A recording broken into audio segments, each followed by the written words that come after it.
Hey sickos, welcome to my second episode of the day. My god, I'm on a roll. So as previously mentioned, I'm Century Stowers, and on tonight's episode I'll be interviewing MissSoxx for the second time. My first interview was 8 episodes back entitled MissSoxx Interview, so go and check that one out if you want to hear all about the movie she starred in, which was I Cut Your Flesh, directed by Sam Hell. Now, also previously mentioned, I'm going to be interviewing Sam Hell himself, so if you want to be notified on that episode, I highly recommend it. Don't forget to follow me on Spotify or follow me on all of my social media accounts.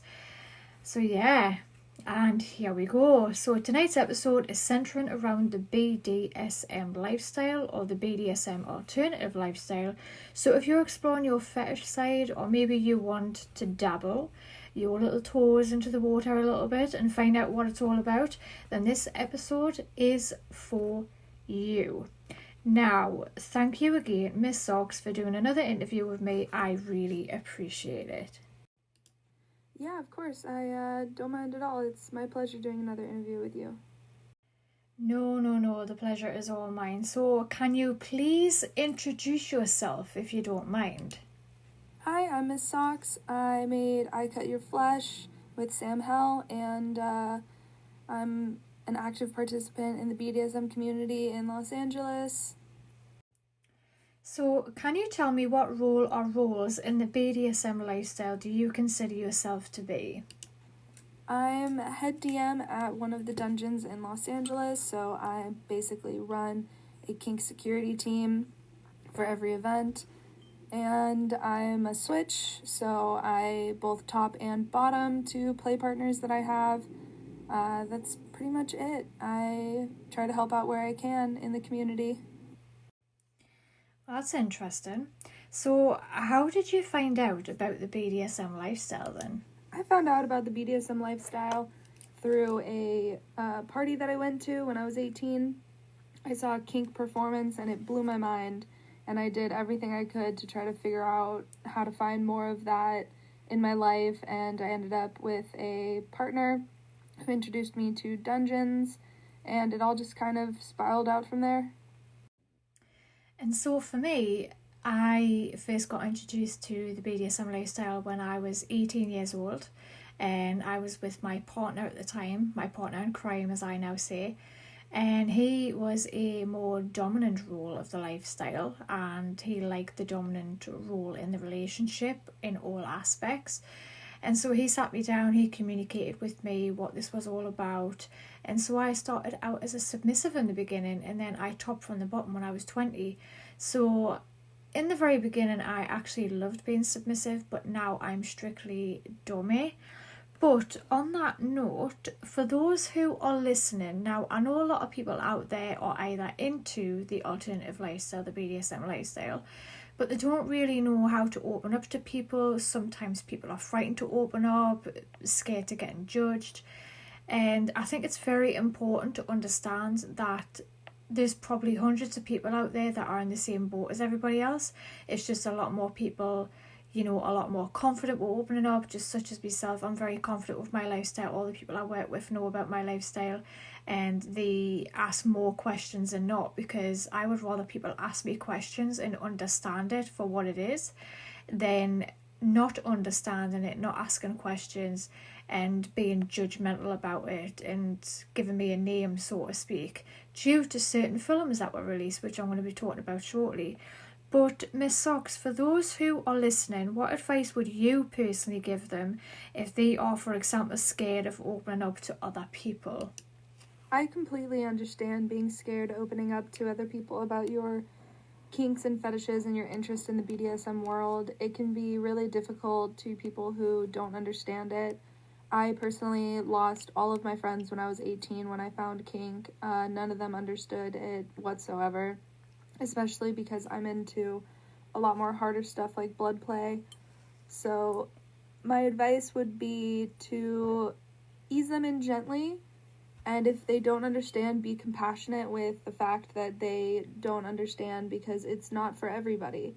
My sister is very open-minded, but still doesn't understand a lot of the things that I do. And I just accept the fact that she loves me anyway and doesn't judge me for the things that I do. That's the big part, is it's okay if they don't understand why you want to do the things that you do. But having people judge you is not okay, and getting past that judgment, or getting them to get past that judgment, is really important, because they can love you for who you are, but judging you for your personal life choices that don't involve them is highly inappropriate. So what advice would you give to your listeners that maybe want to open up to their partners?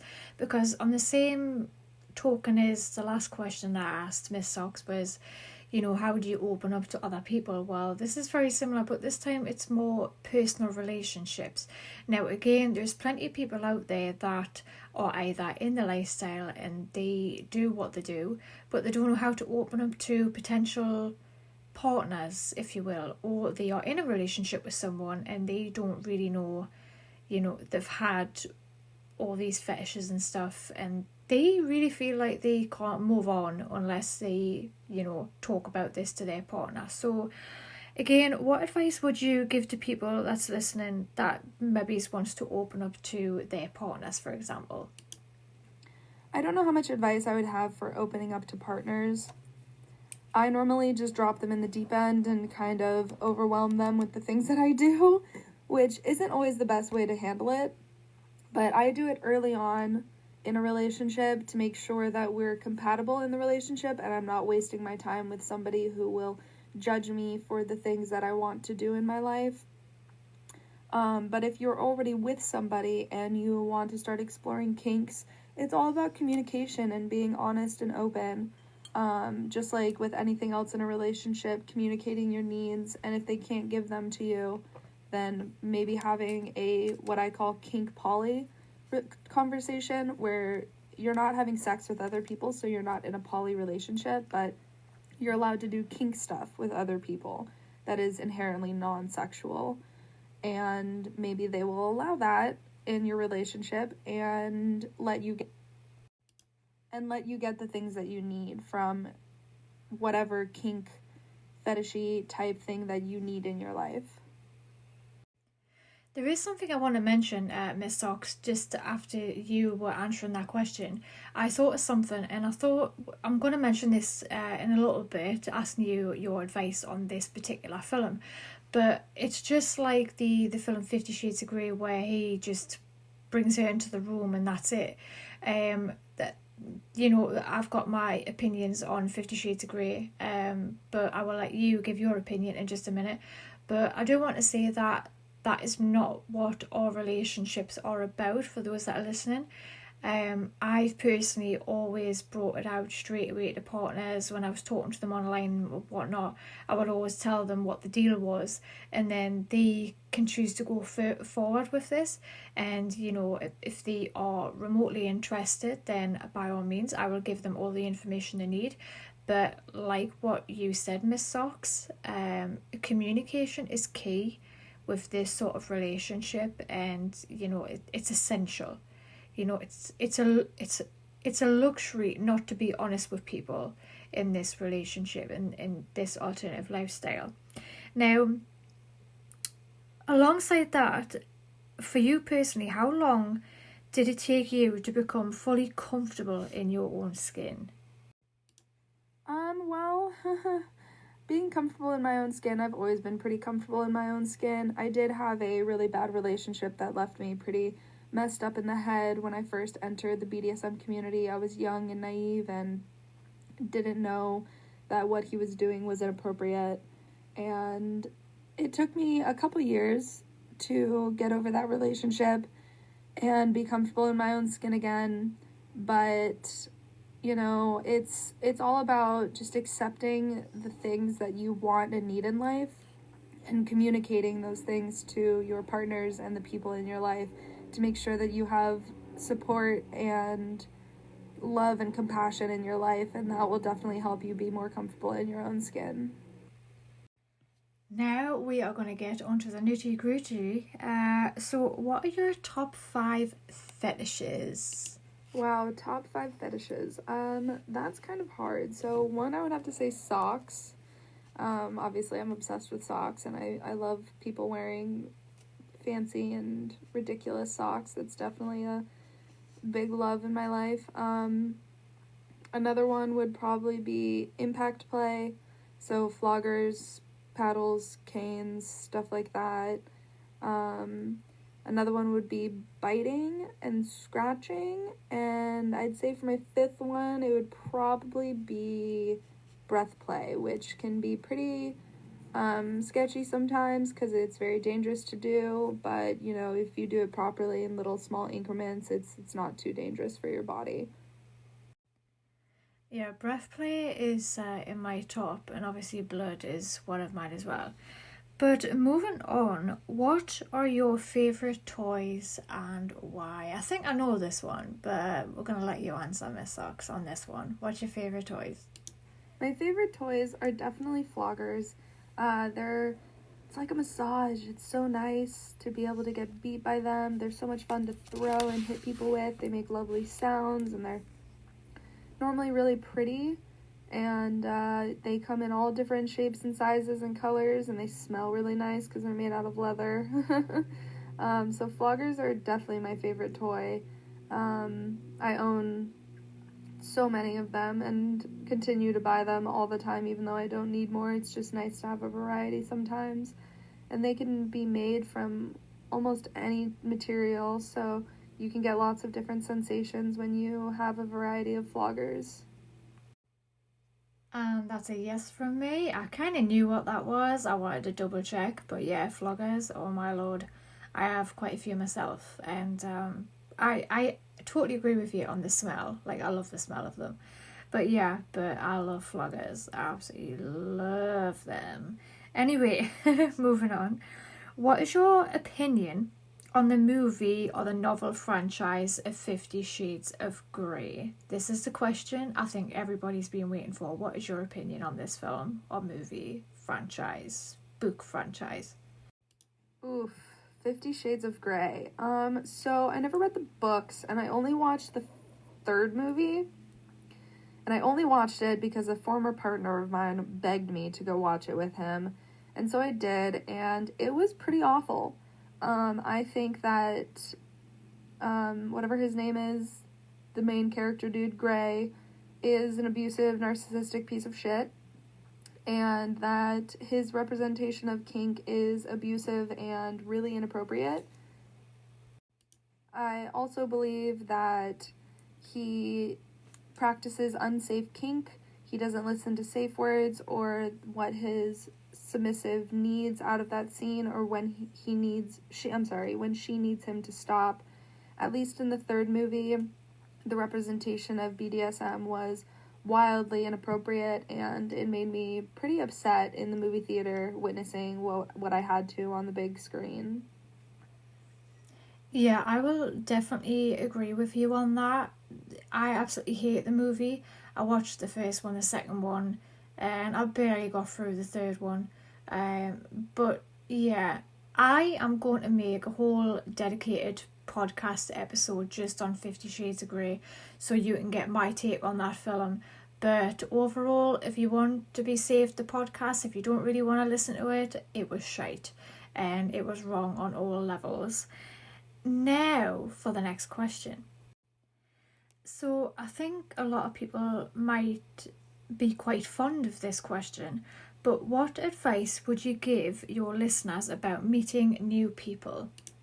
Meeting new people can be kind of difficult, but if you attend munches, which are neutral location hangouts for kinky people at like a bar or a restaurant, it's a great way to get to know people and make new friends. A lot of the same people show up to the same munches, and the same thing goes for events. A lot of people show up to the same specific monthly event, and attending those events and munches are really the best way to get to know people.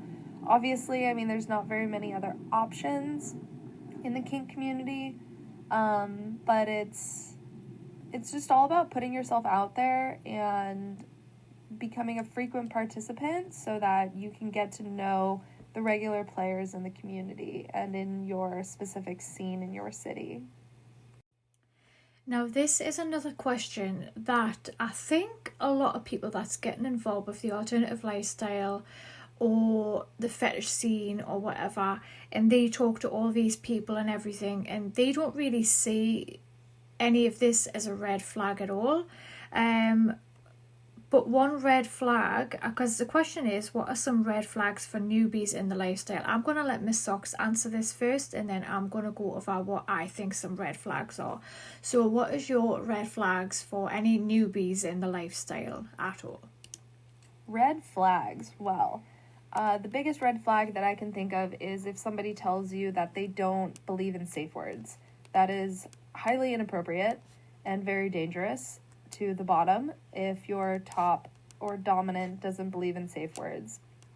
That is the most common and biggest red flag that people come across, is people saying safe words are for the weak, safe words are for petty players, safe words are for newbies. Safe words are extremely important. They help you monitor your bottom's emotions and bodily needs in a scene, and I could not think of anything more red flag than somebody telling you that safe words are something that they don't believe in or use. Yeah, and I totally agree with you on that one with being safe words. For those out there that's listening, if you are new to all of this and you don't really know what a safe word is, it's three words that a dominant and a submissive or top and bottom partner during play or any time throughout the day in the relationship, what they would use to signify to their partner on different notices to them. So for example, I teach people this and I tell people it's the traffic light system. So for example, red, yellow and green. So what does a car do at the traffic lights? When the light is on red, the car stops. So when you call red in a scene, it means stop immediately. Now, if a car is at the traffic lights and it says yellow, amber, and a submissive says that in a scene, that means stop, check in with me, see how I'm doing and everything like that. And then the green, what does a car do? It just goes. So we hardly ever use green, but for those certain times you can use green. It's not a problem. That is just signifying to your partner that, you know, everything's fine, you can continue what you're doing. So that is what safe words mean. Now, two other red flags that I want to mention is, the first one is when somebody says, I know everything about this lifestyle. That is a red flag, run a mile. Nobody in this lifestyle knows every single thing about this lifestyle. Even the top educators of this lifestyle, such as Master Arcane and Depraved Euros, they are masters in this lifestyle and they have been in this lifestyle for quite a long time. They've had relationships, polyamorous relationships, and they do really, really well for themselves, and they are looked up to by millions and millions of people around the world. Even they are not on the top and they don't know everything. So if someone says to you and you're a newbie, I know everything, do not trust this person and run away. Another red flag of mine is if you hear somebody say, my way is the only way. That's not the case at all. There's no right, kind of, some of them are wrong ways of doing things, but it all depends on the situation. Now, there's no stupid question relating to this lifestyle. So if you have any questions at all about this lifestyle, whether it's to MissSoxx or myself, you can catch us on social media, which MissSoxx will be announcing her social media very, very shortly. But moving on, so MissSoxx, why do you choose this alternative lifestyle over a vanilla one? I think that's a good question as well. Vetting play partners in the community is very important. There is no shame in asking around about a person to see if there's any other red flags that come up. Maybe they've had consent violations in the past, or took something too far, ignored a safe word, things like that. It's very normal to vet a play partner or possible life partner, dating partner in the community. if you need to or want to. I do it. I help people get vetted with the friends that I have. It's nice to know a lot of people so you can help out newbies with potential play partners and dating partners. But yeah, vetting is very important in the community. I can never imagine myself in a vanilla lifestyle. I've tried and took a break from kink, and I missed it every single day. An alternative lifestyle, I feel like, just has more oomph to life. There's just so much more to do. Like, if I didn't have BDSM, I don't know what I would do for fun. I really cannot think of anything that I would like to do on my weekends besides spend them at the dungeon. I love my community there. I love my friends. All of my friends I've met through the dungeon. My life is completely encompassed by BDSM, and I could not imagine it any other way. For me, it's a part of who I am, something that I've always wanted and needed in life, and I can't imagine being a vanilla person. Yeah, I totally agree with you on that whole aspect of taking a break from kink and then missing it every day. I also took a little bit of a break from it myself. I've had vanilla relationships in the past myself, and they just didn't work out. I kind of admittedly put my hands up. I sabotaged the relationships because I wasn't happy. But yeah, a lot of my stuff that was on FetLife on my previous page, they got stolen and showed to my family, and so I had to deactivate my account on FetLife back in the day, and I missed it that much. It only took me a month or two and I was back on FetLife again under a different name, but this time there's no images or videos added to it at all. I learnt my lesson with that one, and I will never ever share another video or image ever again on FetLife. So yeah, and also on the community part of things, the people in the lifestyle are so awesome. Like, I've never met, as nice as people as what they are. I really haven't. Everybody's super respectful. They don't push anybody's boundaries or anything like that. They understand consent even on a night out to a fetish club. They understand, because they were once where we were, and like I said, they are some of the best people in the lifestyle you will ever meet. And I'm so glad and fortunate that I found the people I have. And I wouldn't be who I am today if it wasn't for those people, helping me through this and, guiding me in the right direction and whatnot. So on that note, MissSoxx, would you like to share any of your social media with your followers right now? It's not something that suits my personality very well. Just like people need to go on hikes and breathe fresh air, I need to get my ass beat sometimes. And it took me a couple years to realize that I actually needed it versus wanted it. And that's okay if you need BDSM in your life. It just shows that your brain works a little bit of a different way, and that you need to have some sort of alternative release for your emotions or for your sexual turn-ons. And it's completely fine if you need it like I need it. I just couldn't imagine myself being a vanilla ever. Yeah, so I totally get what you mean about the needing of the BDSM in a relationship and stuff. Now, because I've lived vanilla and because I've lived the alternative lifestyle as a dommie 24/7, a dynamic that is, in this lifestyle we call them dynamics. You can call them relationships, but I call it a dynamic personally. Now, with the needing of BDSM, I've noticed that quite a lot. Like, I need to be dommie 24 hours, 7 days a week. And it's really weird because when I'm with anybody, if I don't have that dynamic at all, then I get anxious, I get antsy, and, I panic because I'm out of sync. So I have to be in sync all the time, otherwise it'll just do me head in. But when I'm not with anybody, I still have like that dominant role. I know that's weird to say, but I still have this dominant role where in my head I'm like, okay, I need to do this because I like structure. So if I don't have structure, either by myself or in a relationship, then that's when I panic and my anxiety takes over. But again, MissSoxx, did you want to release your social media accounts? Yeah, sure. You can contact me on Instagram. My handle is The Adventures of Soxx, one word, no underscores or dots or anything like that, and Soxx is spelled SOX.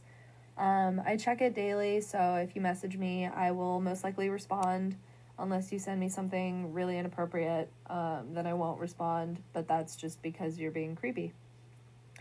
I'm pretty good about getting back to people within a day or so. So feel free to ask me questions on your own. I'm an open book. I love helping people figure out their new kink adventure in their life. So by all means, message me. Now I have a question for you. What kinks do you put off? Kinks that I put off. I didn't really do that. Nothing really scared me enough for me to put them off until doing it later. I started in the BDSM community by doing blood play. That was one of the first things that I experimented with, as well as impact play. So I didn't really put anything off for later. I kind of just jumped in head first into the deepest part of the ocean and hoped that I would be okay, which I was. But I mean, I've experimented more with different types of blood play, but I haven't really been afraid to do something and put it off for later. The only thing that might fall into that category is sewing my mouth shut. That's something that I've wanted to do for a couple years, but haven't got around to doing it. But hopefully I'll do it soon. Well, talking about fetishes that you put off, I want to mention very, very quickly before we sort of end this interview, if you will. There's one thing I want to mention was hard limits and soft limits. You know, with you mentioning about being put off with kinks and whatnot. This is kind of very similar. So for those that don't know, hard limits and soft limits is what you're distinguishing, what you will do and what you won't do to a potential partner, for example. So a hard limit is something that you will know you will never ever do, and a soft limit is something that you are willing to try with a trusted partner. So I would say, for me personally, a few hard limits for me is vomit, anything to do with children, anything to do with animals, and anything to do with anything illegal. So they're like my top hard limits right there. And there is a lot of soft limits, but I like to discuss mine with potential partners. I don't want to put them on blast. But thank you so much, MissSoxx, once again for this interview. I thoroughly enjoyed it. So don't forget to check out my previous interview with MissSoxx, and most certainly don't forget that I'm going to be doing an interview with Sam Hell. So please follow me for more sick content, and please follow me to keep updated with the Sam Hell interview. Once again, thank you, MissSoxx, for doing this interview once again. And until the next time, sickos, I'll see you later.